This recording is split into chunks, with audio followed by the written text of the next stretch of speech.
Bonjour et bienvenue dans ce nouveau journal du Cinémed.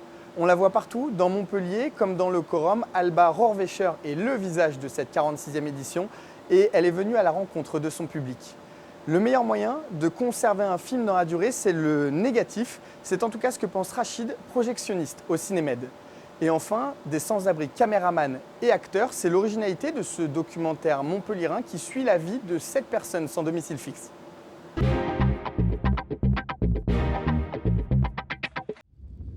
Impossible de manquer son visage. Sur les affiches et les écrans, mais connaissez-vous son prénom ? Est-ce que je la connais en tant qu'actrice de base? Non. Elle est italienne mais son nom m'échappe. Alba. Après, je me risquerai pas à prononcer le nom. Fa esplodere tutto. Alba Rohrwacher, c'est l'image phare du Cinémed.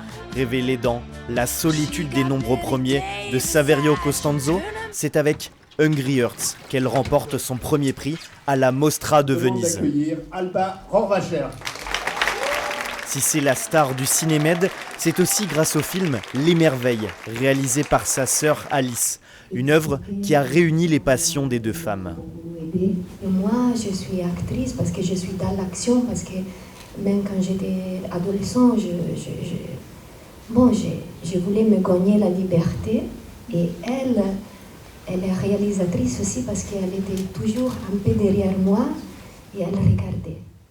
Le public a enfin rencontré Alba. Les échanges sont chaleureux et conclus par un clin d'œil de l'actrice. Elle confie que c'est avec Comencini qu'elle aurait aimé tourner.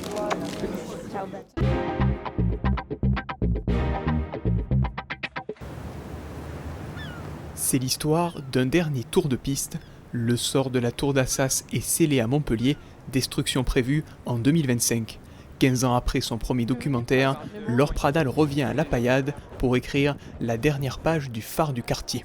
Et pour les habitants, je pense que c'est à la fois un attachement, comme tous quand on habitait dans un lieu assez longtemps, ou de leur jeunesse, voilà. Et puis en même temps, c'est des rancœurs de voir que depuis tant d'années, la tour était quand même dans un état très délabré et que rien ne se passait, quoi. Les Montpelliérains étaient nombreux lors de la projection des deux documentaires. Tous connaissent la tour d'Assas, mais rares sont ceux qui ont vécu son quotidien.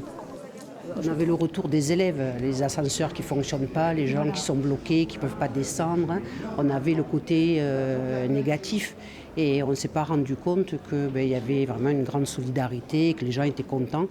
Les habitants ont été relogés. Dans le documentaire, plusieurs anciens reviennent en famille. Et en fait, mes premières années ici, ça a été que de la découverte. En fait. J'ai tout découvert, l'ascenseur, la lumière, l'eau du robinet. Pour avoir de l'eau, il fallait qu'on aille la chercher. Là, tu ouvrais le robinet, tu l'avais, de l'eau chaude. Les derniers habitants ont résisté à témoigner, en fait. Il y avait quelque chose du côté de la honte. On est passé de la tour d'Assas Prestige, dans les années 60, à la tour de la honte, où on ne veut même pas dire qu'on y a habité. Le village vertical est devenu la tour fantôme, deux documentaires qui perpétuent la mémoire du quartier de La Paillade.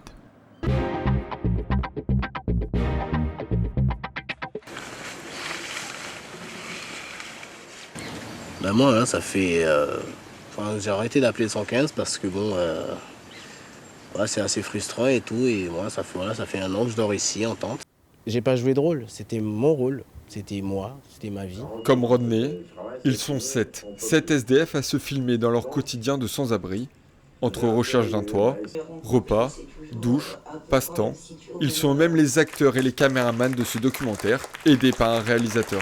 Aux Iconophages, ça fait 20 ans qu'on donne la parole aux habitants. Ils ont une expertise de leur vie, de leur territoire, des problématiques qu'ils rencontrent, que souvent ils ont envie de faire partager. Donc il y a les douches, on peut se brosser les dents et manger un petit déjeuner chaud, quoi. Voilà. Au-delà de l'authenticité du tournage, ce film pointe l'isolement social dont sont victimes les sans-abri et veut changer le regard du public. On est délaissé. En fait, quand tu tombes à la rue, les gens, en fait, ils te regardent même plus. Arrêtez-vous, en fait, quand vous marchez. Voilà, bonjour, c'est gratuit. Soyez, en fait, comme avec tout le monde, en fait, comme tous les jours.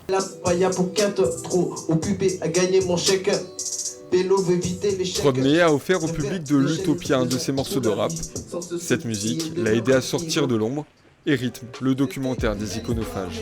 Suffit d'un sort pour passer de contes de fées à si je le savais, si je le savais.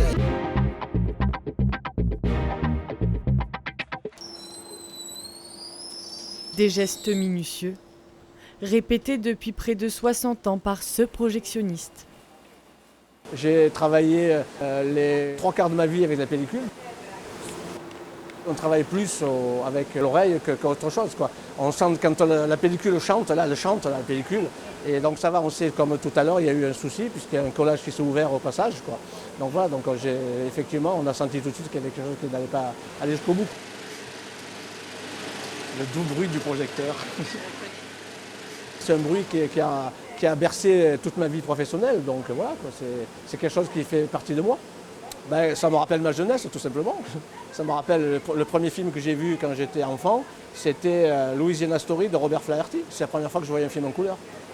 Autrefois, cœur battant de toutes les salles obscures, la projection en pellicule est devenue l'exception. C'est quelque chose qui se perd, puisque bien sûr, il y a 20 ans, 25 ans, en France et dans le monde, on était sur la pellicule. Et depuis une vingtaine d'années, entre 10 et 15 ans maintenant, on est plutôt sur des copies numériques, donc des disques durs. Cependant, cette technique emblématique n'est pas totalement abandonnée. Il y a beaucoup de réalisateurs, et non des moindres, qui tournent encore avec la pellicule, quoi. Donc on peut citer, je sais pas, Tarantino, Nolan, des gens comme ça. Mais pour Rachid, le négatif reste le meilleur moyen de conserver un film dans la durée. Un disque dur, dans quelques années, dans 10 ans, je ne sais pas si vous avez un disque dur chez vous, des fois le disque dur ne fonctionne plus, hein. Donc tout ce qui est dedans est perdu. Cette vieille dame de 129 ans a encore de beaux jours devant elle. Merci à tous de nous avoir suivis. Je vous donne rendez-vous demain pour un nouveau journal.